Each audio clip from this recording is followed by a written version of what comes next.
Vocal revolution. Vocal revolution. Vocal revolution. Vocal revolution. Change the world with your voice.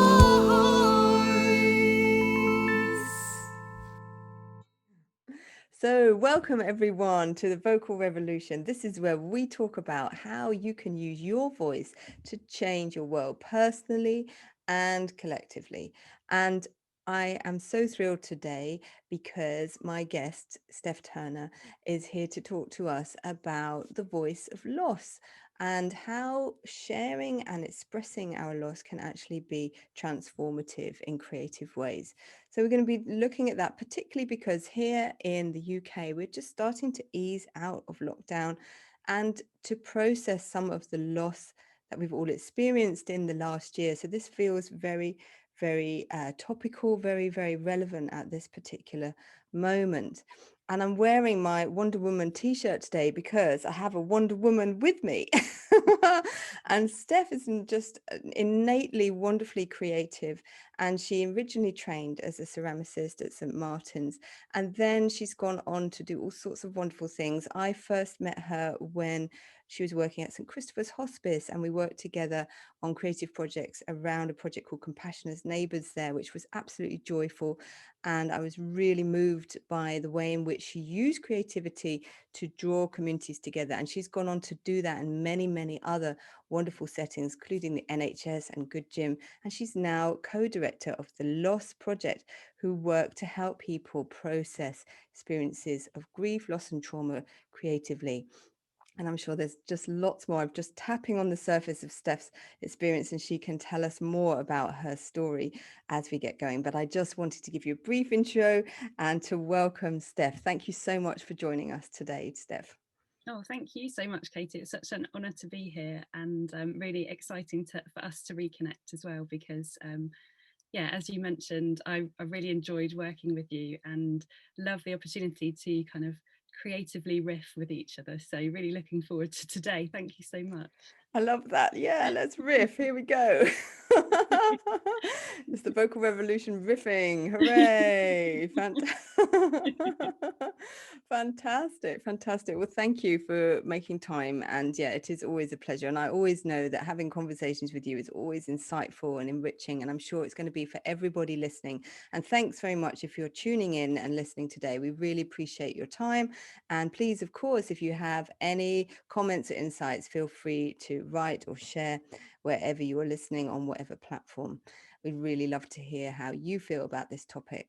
And it's not an easy one to get started with in a way, loss, but we all experience loss, don't we? And it's an inevitable part of life. You know, even without lockdown and COVID and pandemics, loss is an integral part of our lives, and how we transform it is part of what we're going to be talking today. But Steph, tell us a little bit more first about your story and how you came to your journey of creativity, how you've come to this point where you are now, which I know is always an ongoing journey, a creative journey. How's it been for you? Yeah, thank you, Katie. Well, I suppose I've always been creative. I just have lovely, fond memories of being a little child and being very messy, covered in paint and glitter and various different things. Spending a lot of time outside in nature. And I grew up on a farm, so kind of physically quite isolated, but a really strong sense of kind of community and identity. And I suppose those things have kind of carried me forward throughout my life personally, but also professionally. And as you mentioned, I went on to train as a ceramicist. I always knew I wanted to go to art college and really wanted to move away from the rural country life. So moved to central London and had an incredible time there, but also quite a difficult time kind of landing myself in a completely different city, not really knowing anybody, being surrounded by people, but the paradox of actually not having anyone to connect with in a deeper way. And so I actually felt a huge sense of disconnection and perhaps loss, probably a lot of loss at that point. And I suppose my kind of creative journey personally through my degree, but then also professionally on into my career has really helped me to make sense of some of those things. But I've really seen the power for creativity to connect us with ourselves around difficult subjects like loss. But also I think it has huge potential to connect us with each other, because we see these kind of more vulnerable parts of ourselves and each other, and kind of hopefully recognize that we're not alone in that experience too. And I've always found different mediums like paint or ceramics, or even, you know, singing and voice, such an amazing way to kind of get out some of the feelings that we are experiencing, and perhaps ones that we don't have words for as well.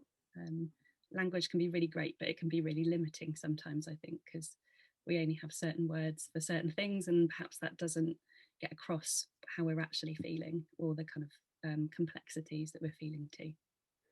Absolutely. Wow. Thank you for that insight. You've given us a lot there already to think about and to share and to reflect on. And yeah, I really with you there about how creativity can take us through language and beyond language as well, into something else, into other realms of expression. And yeah, you know, for some reason I just got a vision of throwing red paint at a wall, but anyway, maybe that's how I'm feeling today.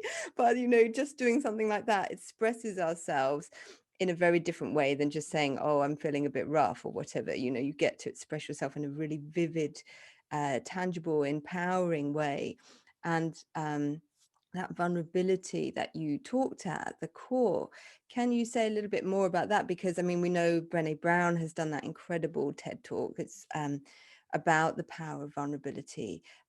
And certainly I know when we sing together, there's always that element of risk and exposure when we open and share our voices together in any creative medium.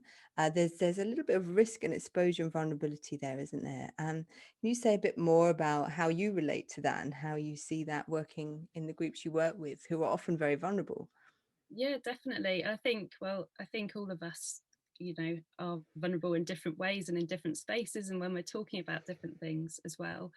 And yeah, as you said, I think creativity is a really interesting one in itself, because it can be such a powerful tool to express ourselves, as we've spoken about, but it can be so frightening to kind of get over the hurdle of, am I creative? What am I making? What does it look like? And so there's a huge amount of vulnerability in and of itself, kind of doing something creative. I don't know, personally, I'm a singer, but it's something that I'm hugely vulnerable about, and it's something that I've had to work on over a number of years, because it's been something that's been a real release for me personally. But when it comes to sharing that with others, I've really gone into my shell. So I know we've worked really well together to kind of build on that. But yeah, that's kind of one example of kind of my personal experience of vulnerability and creativity, despite kind of doing some of this work myself, that I still have to do a lot of work on building my own confidence in front of others too.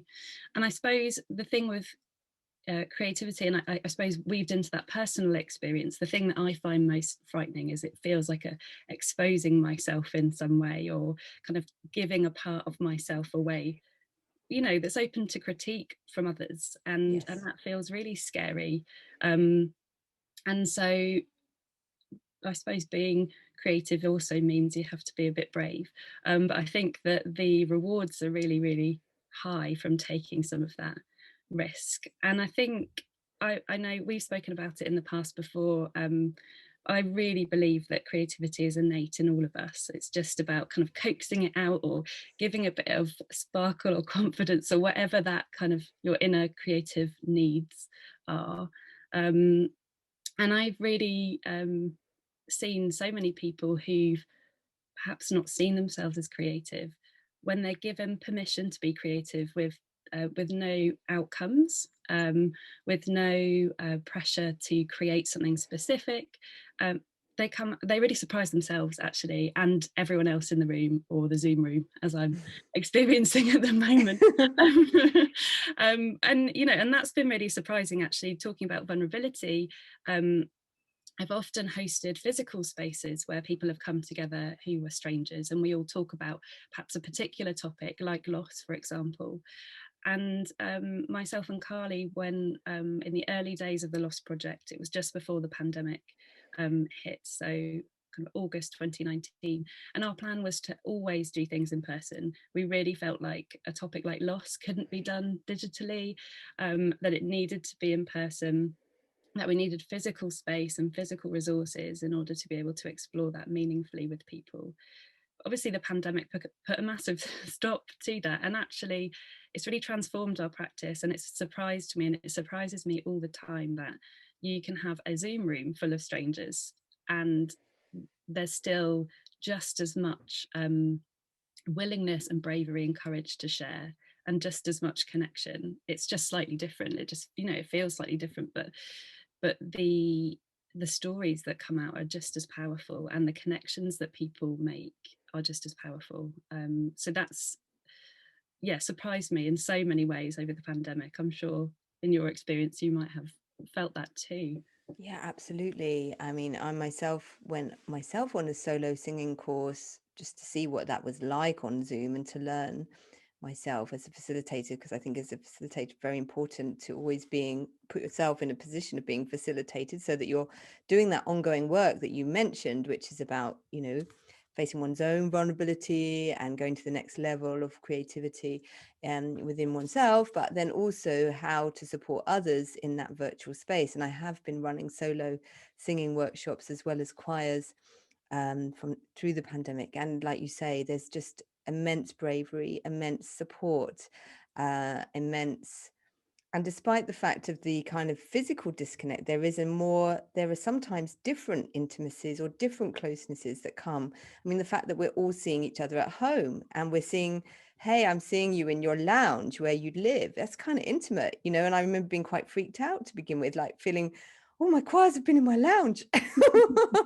But you know that, and so it's intimate, it's close, and there is an intimacy that can still be found when we are online together, which does, and of course that we have had no choice, so we've had to make it work, and people want it to work. Therefore, when we have a strong creative intention, energy goes where intention is, and we get results from that, you know.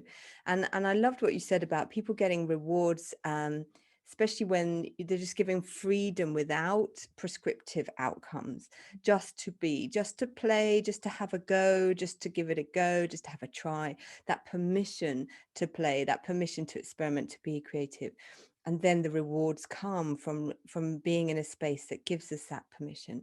So could you tell us of some, you've touched on them, seeing some of these stories, whether it's online or offline, but what are some of your favorite stories of people's getting those rewards of the risk taking?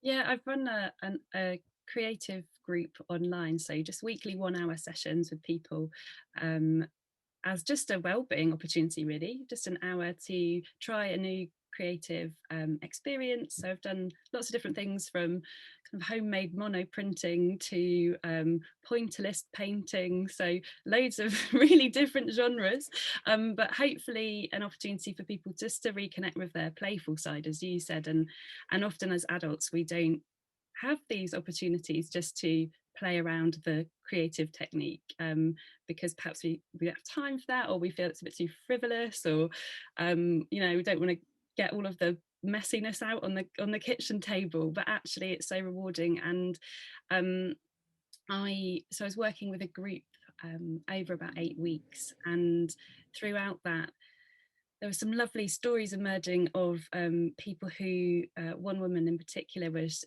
saying about how it reminded her of collaging. We did a collage workshop, and it reminded her of being a child, but also it reminded her of her kids when they were younger, and she had this whole conversation with her children about a story that they shared together around collaging, and how lovely that was, and being able to kind of reconnect with that memory.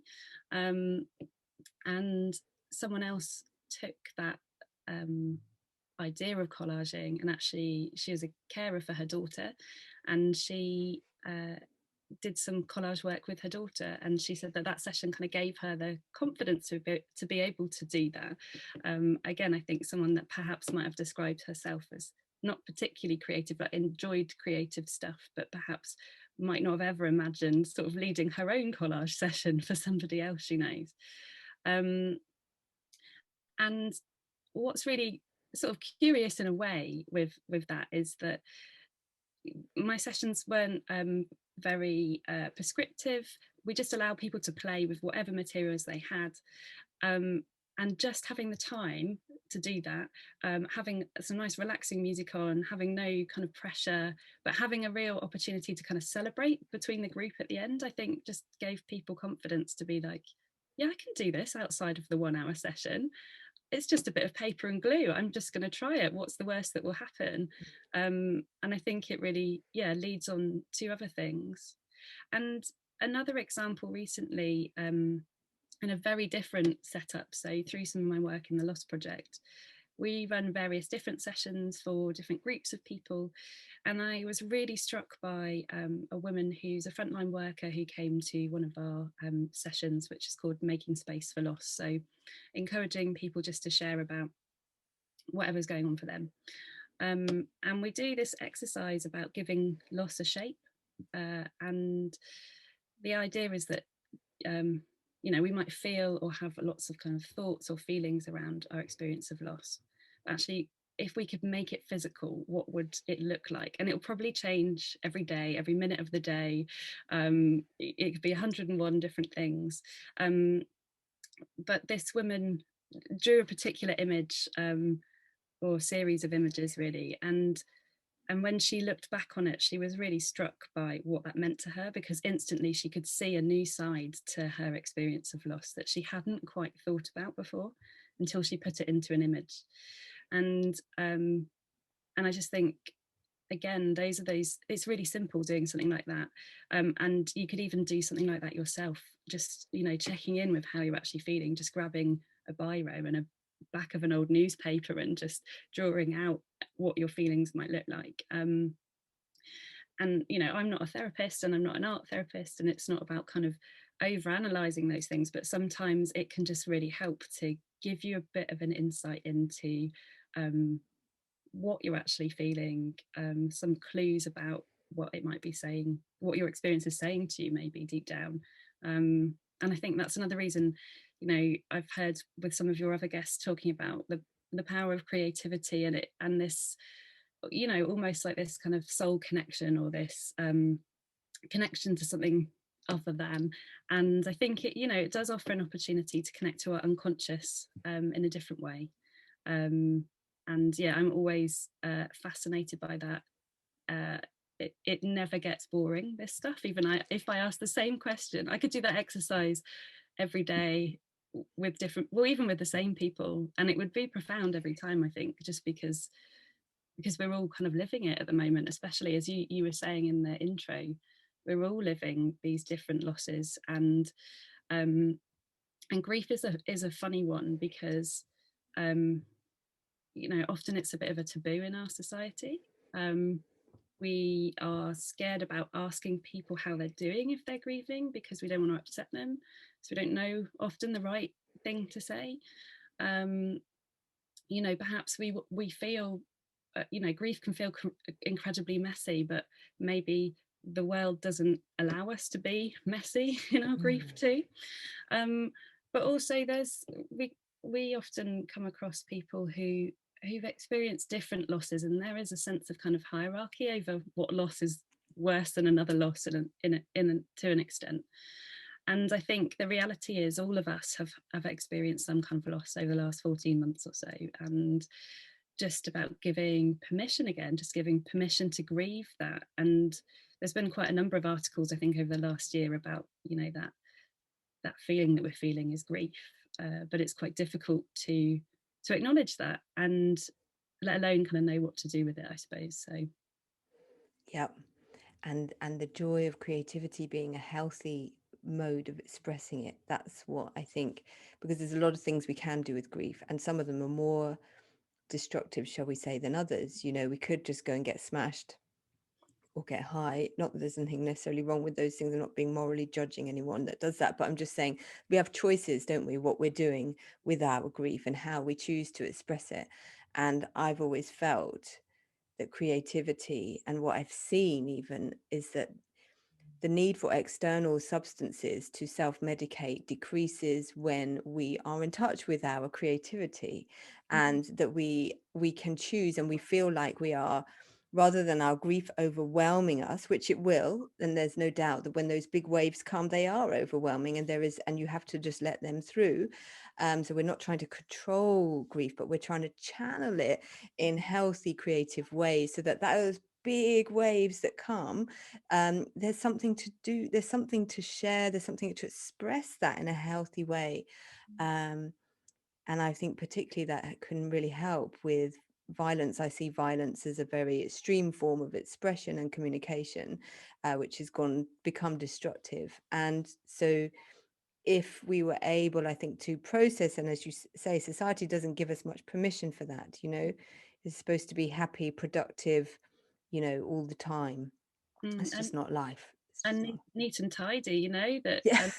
and and not and too black and white in a way. Like grief is you can hold 10 different emotions at the same time. They could be completely contradictory, but you're holding all of them at the same time, and none of and but that's very difficult to explain, and it's very difficult to have the spaces to kind of get some of those things out. And and there's so much kind of power in grief. That sounds that might, it's sort of a bit difficult in a way to think of it in those terms. But I was reflecting earlier before our conversation, and also thinking about song, and just think about how many songs are about grief and loss. Like quite a lot of, pretty much a lot of a lot of songs, and a lot of art. So many. You go to a gallery, so much about art, and what we might see in it and find in it is about loss, or a kind of journey through loss to something else, like hope. That's right. And there's beauty in loss, and there's motivation for change. I've always found, and I think a lot of people have found this through lockdown, that our experience of loss, in terms of losing so many different aspects of our lives and access to so many aspects of the life that we were used to living, and yet that has forced us to really reflect on our lives and go, well, what is really important? What do I still have? How can I maintain the connections that I still have? How can I stay in touch even though I've lost physical connection with people? How can I build different connections? So loss is motivating, I find, as well. That's just another aspect to it, and I don't mean by that the positive thinking police, like, okay, let's make something brilliant happen because we've had loss. No. Loss is just loss, and it hurts. It really hurts. And I think being able to just really be with that hurt is the primal thing that we have to acknowledge first. But I do have found it to be tremendously powerful in my own life in terms of catalyzing me personally to change. And that's why I've seen a lot of my friends suddenly decide they're going to move house or go somewhere different or do some things differently in life over this period. And I think that's happening on a big scale as well, I hope, towards the good. Loss catalyzes, it's a catalyst. And that if you can take that big wave, and if you can do something creative with it, even if it is just throwing some paint around, and that being the expression of something that feels so private, but because it becomes externalized, it becomes something that we can then see and gain insight about. Actually, that reminds me, I remember we did a project once in a hospital with some people with respiratory issues, and one lady, and it was about representing people's breath, and one lady's cough got represented. And she said, wow, I've never seen it like that before. And her cough was this beautiful thing, whereas before it had been a pathology. It had been something she was, embarrassed of, ashamed of, or whatever. And it transformed her experience of seeing her cough, externalized. So I'm sure you must have lots of stories like that, where people have externalized these inner processes of loss and then have that transformational insight, as you say, about it, seeing it and reflecting on it.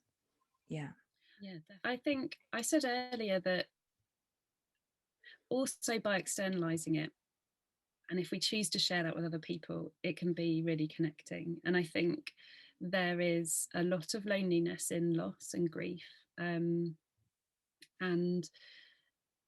that is really difficult, and it's, you know, compounded by the fact that it's difficult to talk about, that perhaps we don't know what to say to other people, maybe we can't find the spaces to. But as I mentioned before, there is such, I've witnessed incredible connections that are formed because someone's been brave enough to say how they actually feel. um, and we've run a big part of what we're trying to do at the Loss Project is to champion people with lived experience of loss and grief. So rather than coming at it from a professional perspective, actually, what can we learn from people who've experienced it, and what do they want the world to know about grief and loss, or what would they like to change to make sure our society is a more loss positive place to exist in. And you know, this should absolutely exist alongside services and professionals, because those things are really needed. But actually, as you were saying, loss is something that's kind of universal for all of us. So what about kind of reclaiming it as part of our life too? And we've worked with great people who've been brave enough to share a little bit about what worked really well when they were grieving, but also perhaps what didn't work so well, and the things that they were surprised by or maybe felt a little let down by. And also thinking about how can we encourage people to start having some conversations around grief and loss. We've worked with a fantastic group of illustrators through a group called Riot Super Women of Colour Artists Group, and they've helped us to create some fantastic illustrations about just the feelings of loss and grief, some kind of things on what you might like to say to somebody that you might find helpful, but also kind of giving people permission to grieve and to have a cry on the sofa if they need to, and to not feel like they have to put on a show or a front for others. And I think something, you know, even something as simple as that can be really helpful, just to, as a gentle reminder of what we can do for ourselves. I was also thinking of another example of a group of people we've worked with recently, with a number of different organisations. We've done a film-based project around grief and loss, and again, that's been incredible. A group of people who'd never used film before, using stock footage, using their own stories, using their own writing, recording their voices, putting music to something. They've created these incredible stories, also, I suppose, sort of showing some of the challenges they've experienced through grief, but also a hope for change for the future. So we had a wonderful, but really, you know, quite an intriguing film about the medicalisation of grief as well, which is another topic that I know a lot of people we've spoken with. You know, there's a place for various different interventions, but actually, as I said before, grief is something that all of us are going to experience, and so rather than it's treated like a disease, perhaps if it could just be treated as part of our lives, then we might feel more kind of comfortable to support each other through that. And that made me think of the women that you mentioned in your group about the breath, you know, actually seeing it as, you know, maybe it's a difficult part of life, but it can be beautiful too. And we can really connect over it. Absolutely. Well, those beautiful insights from that work that you've shared with us, really just amazing. Thank you. Because I think this is, and I love this idea of a grief friendly or grief positive society, because if there was more permission and there was more expression, then it wouldn't be perhaps so hard or so lonely to process either bereavements or breakdowns of relationships, or all the losses that we've experienced through social distancing, etc. If there was more space for just everyone being able to say how they really feel, rather than the "I'm fine" British response, you know, and I'm sure it varies culturally, of course, because different cultures have different practices around grief. But I just, having sung at funerals, where I've noticed that, you know, white Western funerals,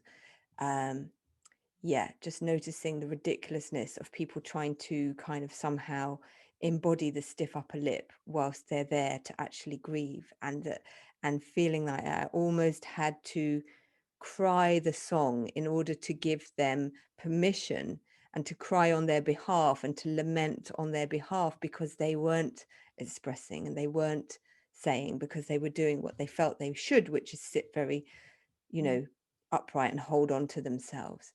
And yeah, and I think that's that's another layer of loss, the loss of loss itself. Yeah. Whereas when we actually reclaim loss and say, this is my loss, this is my experience of loss, this is my feelings of loss, that's mad and chaotic, and as you say, you can be feeling all sorts of things within loss. There's a whole spectrum of things going on.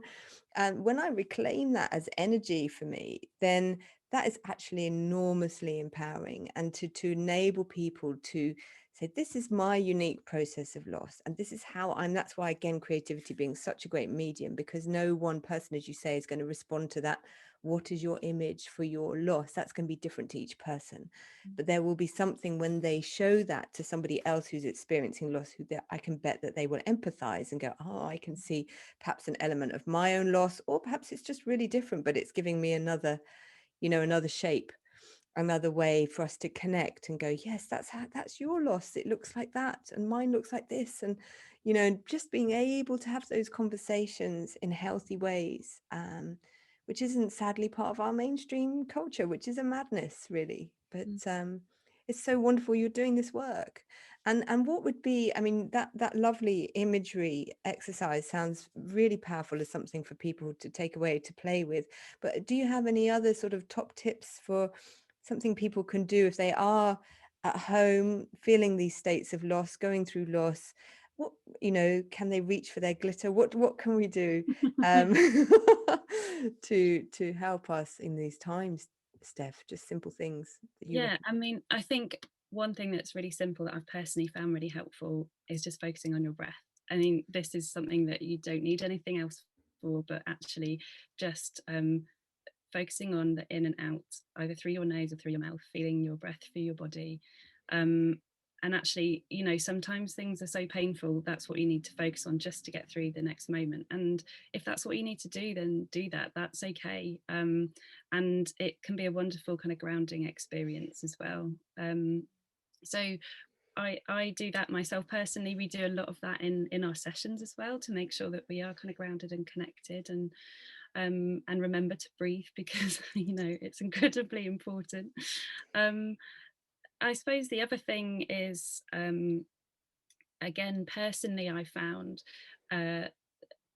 some kind of creative thing that helps me go into a state of flow. So something that perhaps isn't too overwhelming, something that might be quite simple, maybe something that you used to do as a child that was quite meditative. So my personal thing is embroidery, and I just stitch while I'm watching the telly, and if I'm trying to process something that was difficult, and that is enough to kind of find a little bit of inner calm for me. But it might be really different for different people. So, it could be just simply drawing. It could just be drawing something really simple, like circles and loads of circles on the piece of paper. Or it could be going out for a walk. It could just be kind of looking at a tree and looking at all of the different leaves and the different colours, and perhaps closing your eyes and smelling and seeing what the smells, those sorts of things. Just opportunities to kind of ground us into something. And the other thing as well is, it can be incredibly hard, but to reach out and try and speak to somebody.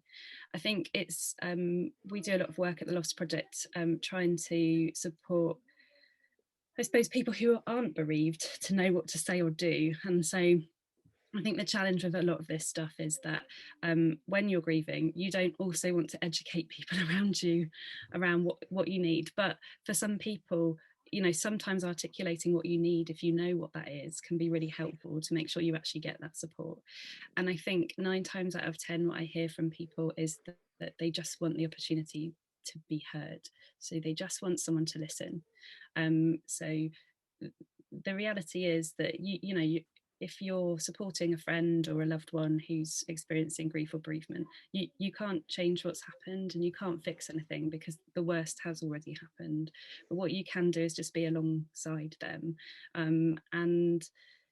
And we have a lot of, we've spoken about language today. We've got a lot of kind of phrases that we use around grief and loss that are meant to be kind of reassuring, I suppose, but actually in a way they can sometimes shut down conversation.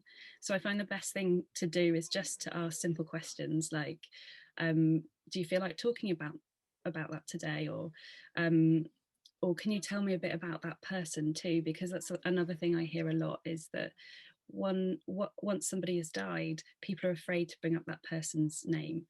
But that person's memories don't suddenly disappear, that relationship doesn't disappear with their death. So why would you suddenly not want to talk about that person?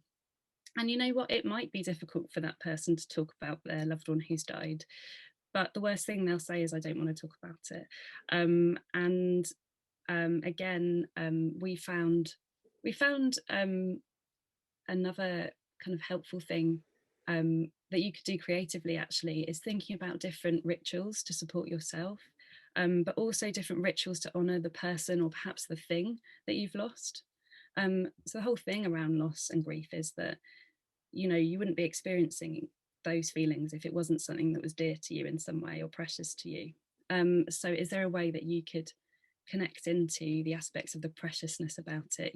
Perhaps it's a particular memory with a person, perhaps it's a particular object, perhaps it's a particular color or a CD or a story that reminds you of that person or that time or that job or that relationship, and something that was really dear to you in those moments. And yeah, it can be painful to reconnect to those things, but it also can bring kind of moments of joy and reconnection in those times too. So there's a few a few examples, but there's loads more, and obviously people will find their own based on what suits them too. Well, thank you. That's really, really generous and really wonderful, and things that I'm sure we can all take lots from that. And I was just reflecting at the end there, where you were talking about being able to still feel connected to a person who's left your life for some reason, whatever reason. And I remember listening to an interview with someone who had lost his daughter in a tragic accident. And he said one thing that helped him was actually thinking about what she would have done and then doing something that she would have done, like actually embodying her legacy. Mm. And I think that's a really beautiful thing, is to acknowledge that the person continues, as you say, the memory of the person, their legacy, their time here on this earth isn't just gone. It's not just, and in other cultures, there's a very, very, very strong sense of the ancestral presence. And we have that in different ways, in different forms, whether it's through family trees, family history. People are fascinated by whether it's family, but it might not be a direct family member that you've lost, but still that there's legacy. And I believe we are all each other's ancestors, actually, in this global community, and that we can keep and honor what we've learned, how we've journeyed with a person, and then take that forward and say, what's just one thing that would honor them that I could do, Yeah. Beautiful. And all beautiful rituals, as you say, like lighting candles or planting a tree or something, those more visceral things as well. But there are many ways we can and do naturally, I think, instinctively on loss and creatively when we're left to do what our instinct tells us. I believe that loss, just like any of our other very powerful, they're instinctive, aren't they? There's actually an instinct. And I think what it is about giving it permission to do what it needs to do. Like some days it is just lying on the floor crying, and then other days it will be, no, I need to clean the house from top to toe, I need to release things, I need to let go of things, maybe I need to move house, whatever. So it's going to be different every day. Like you said, it's going to be different. But when we go with that instinct and let it do its thing rather than being frightened of it, or repressing it, I believe that's when it can be healthy, and that can be transformative for everyone else around us if we allow them into that experience, and allow them to share their loss with us as well. So amazing. And then we get to you know, the transformation of loss, and what does, in your experience, where does loss transform into as we journey through it? Because it's an ongoing journey. There's not like there's a completion or an end point, you know, it goes on, doesn't it? But how does it get maybe woven into, you know, other things, do you feel, or how does it transform?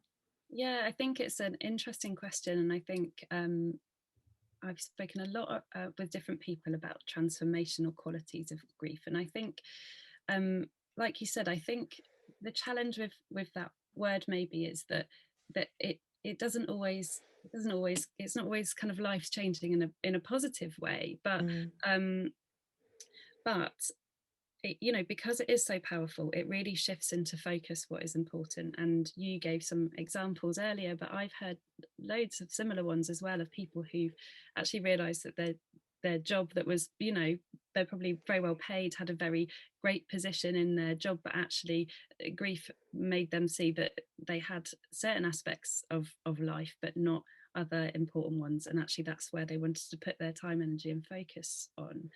And I suppose it sharpens our focus on what's really important to us. And I suppose the other thing is it highlights the preciousness of life and time, and the sort of unknown quality around that for all of us. And that can be really frightening. You know, death anxiety is a real thing, and we all experience that and we all feel that regularly.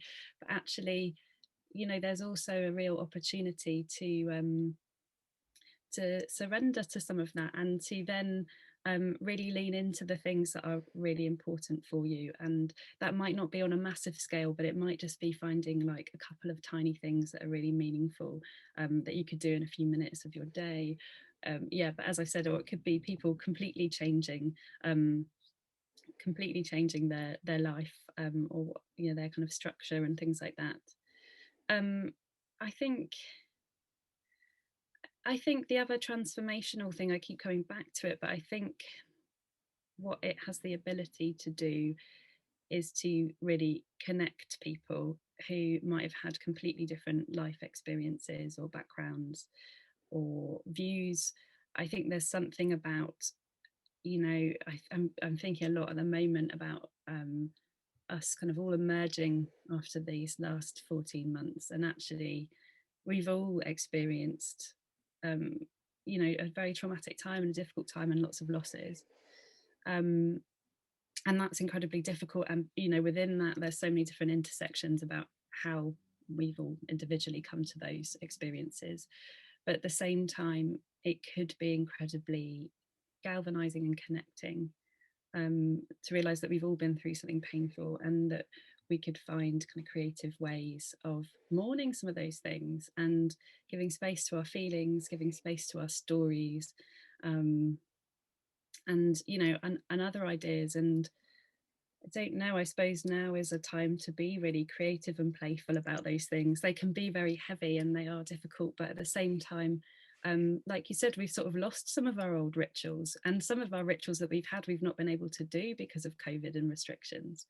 So people are already being really inventive with ways of kind of connecting, ritualizing, remembering people. Um, but there's loads of different stuff that we could do as well, and I'm sure between us all that there will be lots of kind of creative sparks there. And and I'm just such a believer in the arts being a healing opportunity, and a really deep healing opportunity. And I think that, you know, now more than ever, that's where we need all of these ways to express ourselves, connect, be playful, laugh and cry, you know, get the glitter out if that's your thing. Definitely mine. But you know, sing. I love the idea. If Carly and I at the Lost Project have spoken about, you know, what are different ways that we could help people kind of experience their grief and loss. And you know, I love the idea of having drumming workshops, or like kind of singing workshops where you're almost screaming but you're making the sound something else. Just all of these embodied ways of kind of getting out our expressions, and creating something, like creating something new, or creating something beautiful, or it doesn't even have to be beautiful, just creating something kind of powerful. actually, with all of these kind of feelings and emotions and experiences and stories that we've all gone through collectively. Yeah, absolutely, absolutely. And that could be the most amazing, inventive, hopeful, inspiring opportunity for us to connect, and there has been at times definitely that feeling of renewed care and a unified care for each other at times in this pandemic. There's been this sense of people coming together to try and express, whether it's just clapping the clap for NHS for a while was a unifying ritual for it felt at times, and certainly in my area, everyone was getting pretty creative. We had trumpeters and all sorts of people going out. So, but I remember thinking at the time, what, I'd really think we need to have a weekly scream. Actually, I'd like to start a weekly scream that we just go out and scream really loudly and everyone has permission. But yeah, so that it's hope. It gives hope because it gives us that power of that energy to pass through us and to be, for us to transform through it, and to harness it and to be transformed by it and to surrender to it. Because a lot of my experience of loss is that often you don't have any choice. None of us has had any choice. None of us, we've all lost a huge amount of choice in the last while. In lockdown has been all about no choice. You have no choice. You can't do lots of things. So, but then there's this surrender then that has to happen. When someone dies, you don't have a choice about that, but there's this surrender to loss, which is just very primal and difficult to describe, to be quite honest, in words. But I think there's something that's very powerful about really letting go into it. And that my own experience is that I have now built faith. If I actually let myself surrender, I will come out the other side. And I remember when I traveled to New Zealand and they told me, look, if you get stuck in a rip and you're in the sea, do not fight it. Do not put your hands in the air. That's when you will get into trouble. Go with it. Let it take you. Let it take you, and it will probably just bring you back around. You have to let go. Let the water take you, and it will bring it back. It will bring you back to shore. And that, I thought that was an amazing thing, because we are so conditioned to, in this culture, to stay in control and to seem like we're in control. But actually, my experience of loss is that if I allow myself to surrender, to let go, the tide will take me back round to home again. And there's no way of saying how long it might take either. And there's no kind of going to be any predictable route. And there's not many safety jackets either. But if I let go, I know I will get, I'll be safer than if I actually struggle against it. So, amazing. Thank you for all of this.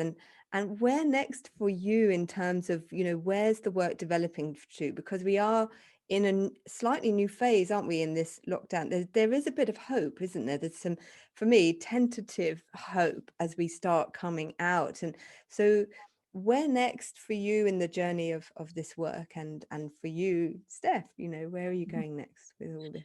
Yeah, well, I think yeah, it does feel like a period of hope and change as well. And I've been thinking a lot about what is the opposite of loss, because although we need spaces to kind of have safe spaces to talk about these things, to connect creatively, to connect with others about it, it also feels like we need spaces to kind of cultivate hope too.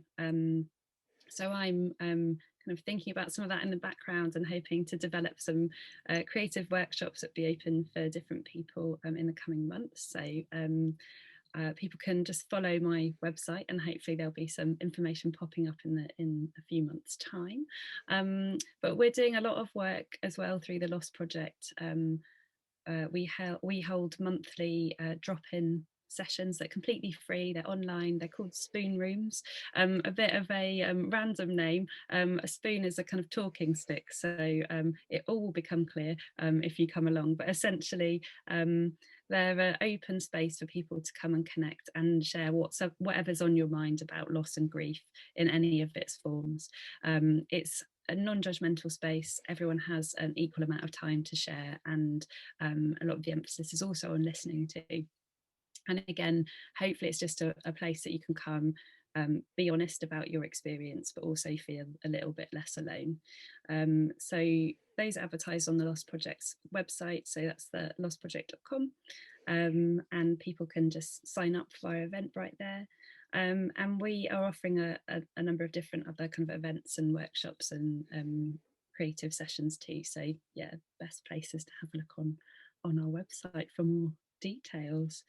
But yeah, I think we're sort of just at the start of this new phase, aren't we? And I think I'm sort of entering all of this with hopefully with a bit of curiosity, and lots of compassion for myself and other people, as we kind of, I sort of got this image of foals kind of finding their feet again. So kind of I'm relearning the world that we've sort of left behind for a little while, and kind of finding out what we want to keep and what we don't, and having space to make sense. And I think that's the other thing, kind of there's a lot of space needed for meaning making. So that's sort of where I'm naturally kind of being pulled in my work. So we'll see. But yeah, it's such a privilege to do this work, really, and to hear from people's own experiences, and to kind of connect into those very tender parts of our lives and experiences and stories. Beautiful. And I know you bring so much honoring and so much talent and so much wonderful, joyful creativity. As I said, it was been my honor to work alongside you on some projects and to see the transformation that was happening in our local community when we were living in the same community at that time, and to see what that did for people and the connections that came out of creativity, which happens. I mean, I'm lucky, and I know you feel lucky too. We're lucky that we are in this work where we see it happening every day. And I believe the more of us that see this happening every day, it becomes more normal. This is like my lived reality, that I can go and connect and express myself creatively with people as and when I feel the need, through whatever means, whether it's singing, dancing, whatever. And I get to feel that joy, that restorative connection, and that hope that you mentioned, which is so important, because hope is just it's not just it's not a sticking plaster, but it's a very deep sense of resilience. I find to hope, it's like that, the sap coming up inside the trees in spring, isn't it, after winter? It's like, and that's where we literally are in the seasons at this particular moment in the UK. So yeah, it's the springing of hope. And so just, I know you mentioned the Lost Project website, that's fantastic, but your own website, where's that, Steph? Where can people find you to come and get hopeful and glittery? It's stephaniturner.co.uk, so PH and an IE, but I'm sure it will be down there somewhere, so you can have a look on my name below. But yeah, do have a look on my website, and feel free to get in touch if you want any more information. Fantastic. And you're on Instagram and all those other places as well, aren't you? Yeah, so there I am. Well, I've got, the thing is, all of my social media handles are slightly different, so if you go to my website, you can find them all there at the bottom of the screen. It's probably the best way to do it. Fantastic. Great. Well, I'll make sure that your links are all up loud and shiny so everyone can find that and to connect with Steph. And as we said, if you have any insights or you want to get in touch with Steph, then please do. Please email her, or if you want to have anything to say about today's episode. We know we've touched on some quite vulnerable topics as well. So please, if this has resonated for you in a way that you feel you need support, please make sure that you do, as Steph said, reach out. Don't be alone. There are many wonderful organizations, the Lost Project being one, but make sure you reach out to your circles, to your friends. We don't have to be alone in this. We are in this as a global, this particular time, we're in this as a global community. There is a potential for that to help unify us, actually, potentially, as this is a thing that's impacted everyone everywhere. So don't be alone. Know that you are not alone in this. Your loss is unique, but there are people, we're here for you, basically, is what I'm trying to say. We're here for you, and we reach out to you and we thank you for listening. To everyone that's listened in today, tuned in, and to all the other episodes as well. You can find them on my website at therosewindow.org/vocal revolution zoomcast, and listen to Steph and to all the other wonderful speakers who've come to share their pearls of wisdom and insight and help us transform. Thank you again, Steph, so much for joining me today. Have you any final things you'd like to say before we sign off? Well, just a big thank you for having me today, Katie. It's such a pleasure as always to kind of connect creatively on these these kind of really profound parts of life, really. And just wanted to echo what you said, just for anyone who's experiencing kind of loss and grief at the moment. One thing to know is you're not alone. There's lots of people out there who are up for listening, lots of organisations like ourselves, but others that can help too. And yeah, just to really encourage you to connect if you can. Thank you. Yeah. Thank you, and get creative at home with your glitter. And I can't keep coming back to the glitter. I can't leave it alone for some reason. But anyway, but thank you so much, Steph, for sharing your amazing insights with us, and your the stories from your work, which are just so tender and such great witness to the wonder of the work that you're doing, and your great heart and your amazing creativity. And thank you, and long may it continue and be nourishing for you in many ways. Thank you for joining us today. Katie. Thank you.